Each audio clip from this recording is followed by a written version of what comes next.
Welcome to AskPsychSessions with Marianne Lloyd, where we ask some of the best teachers we know questions from you, our audience. If you have a question or an idea for a conversation, please visit bit.ly/AskPsychSessions. That's bit.ly/AskPsychSessions. All one word, all lowercase. And here's our next question. Thanks so much for joining me today. I have two guests with us, Dr. Andrew Butler from Washington University in St. Louis and Dr. Kristoffer Romero from the University of Windsor. I'm glad you could be here today. As usual, to get started, I'm going to ask our guests to introduce themselves. So I will let Chris go first. Well, thanks for having me. My name is Kristoffer Romero. I'm an assistant professor in the psychology department at the University of Windsor. So that's in Canada, just on the other side of the Detroit River.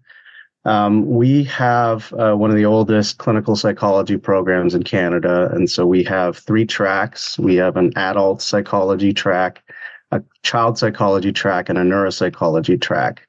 And situated within that, I teach a course that all students have to take, which is the biological basis of behavior, something that all psychologists in Ontario need to have a course in. And so I have a whole bunch of different kinds of students that come across my classroom in the fall. I am a licensed neuropsychologist here, but in the past life, in my PhD is actually in experimental psychology at the University of Toronto, working with Morris Moscovich. So kind of have 2 lives, I suppose. But yeah, I'm happy to be here. Great, thank you. Andy, can you give us sort of similar background? My name is Andy Butler. I am an associate professor at Washington University in St. Louis, and I've got kind of an interesting position here because I am appointed in the Department of Education as well as Department of Psychological and Brain Sciences. So I kind of straddle those 2 areas. My training originally, actually, I got my PhD here at WashU in St. Louis in cognitive psychology. So I'm a cognitive psychologist is kind of my core identity, but I've gone throughout my career, kind of moved into doing more and more work focused on education. And so now I find myself back at WashU, kind of in between those 2 areas, which is nice for me because I get kind of all the communities that I want to be a part of. And one of the courses that I teach a number of different courses, but I think the one that's most relevant to our conversation today is I teach educational psychology. And that too straddles those 2 areas, but it's a course that actually pulls in students from lots of areas of the university. So I have students coming from engineering and coming from the business school, coming from arts and architecture. And in addition to that, I have within our department a number of students who are pre-service teachers. So lots of different folks coming with different background knowledge and different interests and goals. Great. Thank you. So yes, you are here today because the rare event happened that the reason this podcast started, to answer people's questions about teaching, someone submitted a question about teaching. And they asked, if you're teaching a course where it's in your area of expertise, but the people in the room are not going to become cognitive psychologists, experimental psychologists, how do you think about what to cover? Do you take this into consideration? Do you prioritize clinical aspects of memory, for example?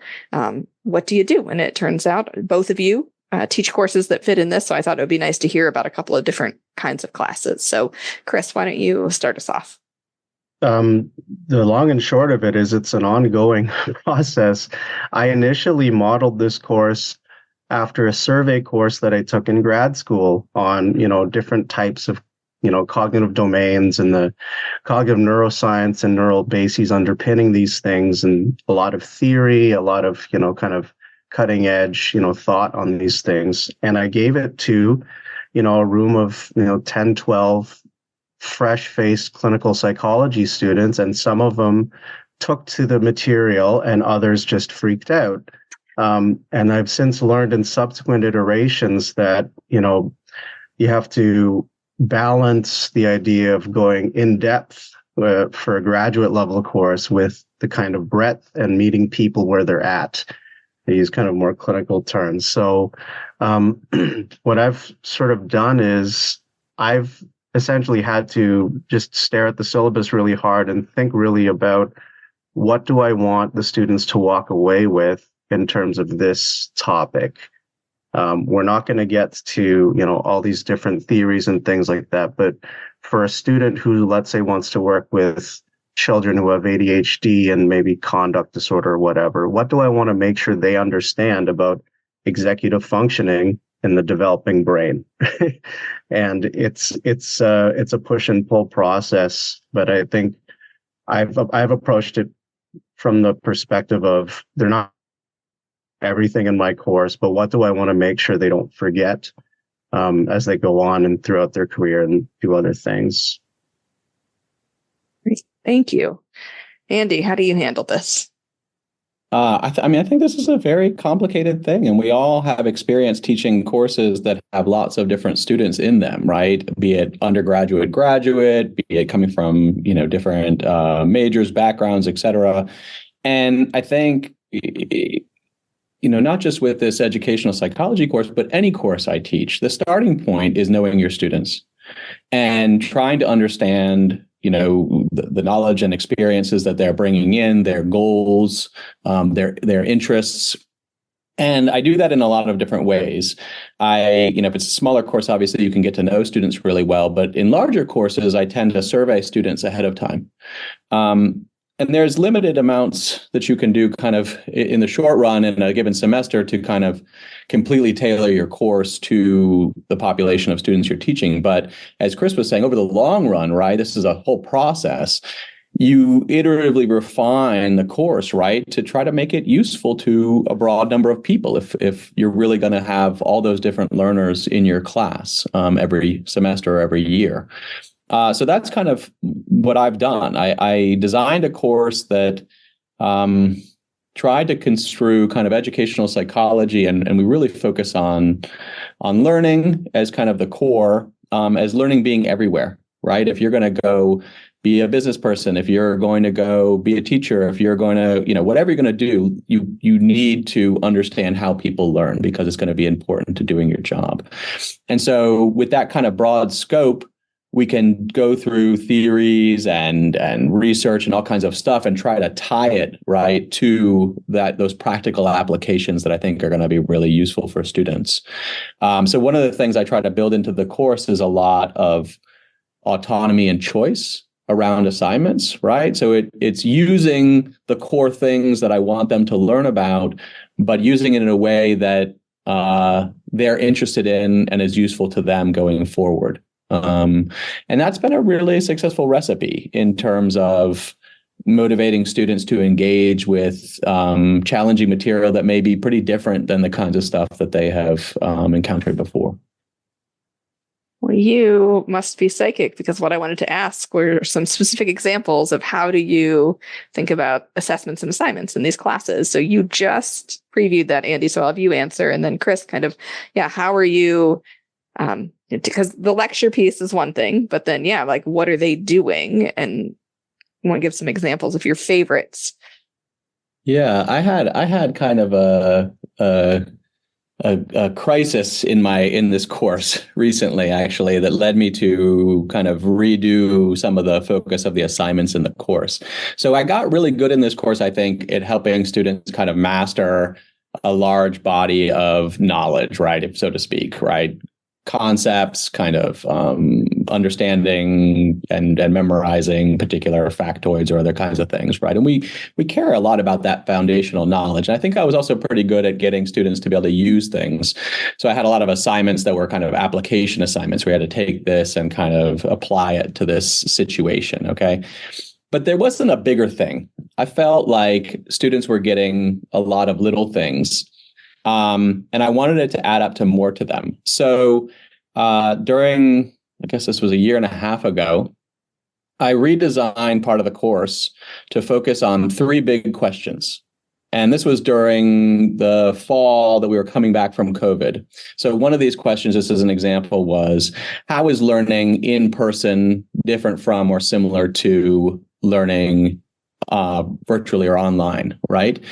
And there's so much that could go into answering that, right? And what I wanted at the end of the day, and this is, I think about designing courses in this way, right? What are my learning objectives? Where do I want students to be able to go? I wanted them to be able to give like a really deep answer to that, using the things that they had learned in the course. And so I built that out in the course as kind of periodic reflection about the different topics or theories or other things that we had been learning about, and tying it back to those bigger questions. We kind of did that as a group. I mean, they did that in small groups. We did that as a large group, and we kind of took notes together and did everything. And then for the final exam, I gave them, they were just the 3 big questions. Just answer these 3 big questions. And I think they were surprised. I don't know why. I was kind of like broadcasting that the whole way. But what was really cool was, not every response was God's gift to an answer, but there were a few that were like the level that we could do, right? I mean, it was really impressive. And that made me really happy, because I felt like students were getting something bigger out of the class rather than just, they were getting a core of knowledge and other things that are important too, but something bigger. They could use that to speak to something that was meaningful at that moment and maybe in the future as well. Nice. Well done. And those look good. Was that a pre-tenure piece of teaching evidence, or that's a post-tenure? No, that was post-tenure. but you just gotta do these things. Still helpful. Chris, talk a little bit about how you design assessments for this class, please. I think for me in our situation for this course, it's one of the first courses the grad students take. And one of the interesting things about having a clinical psych PhD program is there's a lot of coursework, there's a lot of demands on the students' time. But most programs follow some form of like a scientist practitioner model, right? Where we still want students to be good scholars at the end of the day and produce new knowledge that contributes to the literature and that sort of thing.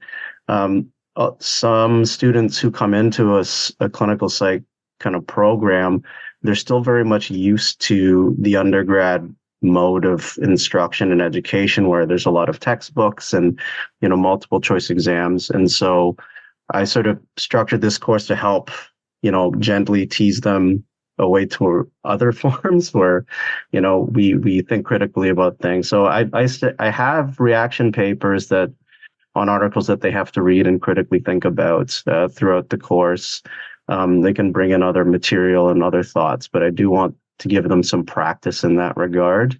And then at the end of it, I do have them write a sort of mini grant proposal tying in something from the class with something that their area of interest is. And in that way, even if they don't follow this line of inquiry anymore after they hand in that essay or grant proposal, at least they've thought about it and thought about kind of expanding how they grapple with constructs or whatever they're interested in. And in this way, the hope is that it serves them well to make sure that they're doing their thesis on time and thinking about research in the midst of learning about assessment tools and psychotherapy, et cetera, et cetera. So I've sort of made it kind of a training wheels kind of grad style course. And I think at the very beginning, some students are kind of taken aback and it takes a little while to adjust, but my hope is over the course of the weeks that they kind of get with the program and it becomes a little more comfortable and familiar to them. So I see this course as kind of a transition course from undergrad to grad school in some ways for the students. It's important, right? Most people don't walk into grad school knowing what you're supposed to act like and be like. All right. Great. Well, we are nearing kind of our 15-ish minute mark, but I always like to hear from people about things they think are interesting, even if it's not what I called you in here to talk about. So this is pretty broad. It could be about a favorite paper that you read lately, about a thought you have about being more effective as educators. I suppose it could be about something, more social. Andy, you and I have led jogonomics at the Psychonomics conference. You could put in a pitch to have group jogging at your conferences. So I'll make Andy go first. Oh, all right. I'm on the spot. Let me think. Well, so one thing that I think about a lot and I've been thinking about lately and I think it's also relevant to this topic at hand about teaching students outside your area, is, the need with any learning experience that you're designing to be able to talk to the learner about like why you've designed it in that way, why you're having them do what they're doing in the course, right? And Chris was speaking to that in some of what he was just saying, right? Like the purpose of doing this assignment is to bring you this, right? And I think that that's one of the things in education we don't do particularly well, right? We oftentimes have all these things that students are doing and we don't really tell them why they're doing it. And they must think we're trying to torture them or something, right? Because some of these things are really hard. And when I think about the courses that I design or the teaching experiences that I design, I try to make sure that everything in there is very intentional and purposeful, and that I can go to students and say, here's what this is for, right? And so from time to time, it's good to kind of go through your courses and make sure that that's still the case, because courses drift over time. And so I like to talk about this as like Marie Kondoing your courses, right? I don't know if people know about Marie Kondo, but she's the one, right, who helps you tidy up around your house, and you go around and you look at your possessions and you say, do you bring me joy? And if not, you say thank you and wave goodbye. And I think the same thing about your courses, right? And at the end of the day, if you can go to your students and really message to them about why they're doing it, they're going to be motivated, they're going to buy in, they're going to find value in doing those things. And I think that's particularly important for students who are coming from outside your area, right? Who may not understand, for example, as Chris was talking about, right, the importance of being able to go through, read papers critically and reflect on them, right? But that's going to be absolutely essential for future steps in the program, right? And so if you can message to students like that, it really helps, because otherwise, right, teaching can be just really unpleasant and difficult. I like it. Spring clean your classes, be transparent. Those are good tips. Chris, what would you like to share? Well, I've just been thinking a lot about how students learn. I mean, I think for those of us who are interested in education, what courses students take and when, we tend to think deeply about it. At the graduate level, it boils down to like, how many courses do students need to take? Can they get this information elsewhere or through other means? Juggling that with things like teaching load and that sort of stuff. But I've always come back to this idea of like, when students go into higher education, what sort of expectations do they have of how they take in information and process it and deal with it, and how they're taught about how to think about this information? I think it's just like, when I was an undergrad, you just went, you did your lectures, you listened to some person talk for an hour and a half, you scribbled some notes, and then you tried to write an exam at the end and remember it. And I think now that, especially post-COVID, the rise of things like ChatGPT, like we're really shaken up, and we really have to start to think about what it means to have higher education, both at the undergraduate level and beyond. So it's a very dynamic time, just put it that way. And I think about that a lot. Yes, it's an exciting time to be an assistant professor, right? No, the model is not. It's shifting. Great. Well, I just want to thank you both for your time. This is a great answers to questions, lots to think about. And again, right, good timing for as many of us are finishing semesters, but recognizing those on the quarter system, you still have about a month to go from where we're recording. So we're cheering for you. And some of you are going to teach all summer as well. So good luck with that. I've been talking today with Dr. Kristoffer Romero from the University of Windsor and Dr. Andy Butler from Washington University in St. Louis. Take care. Thank you. Thank you.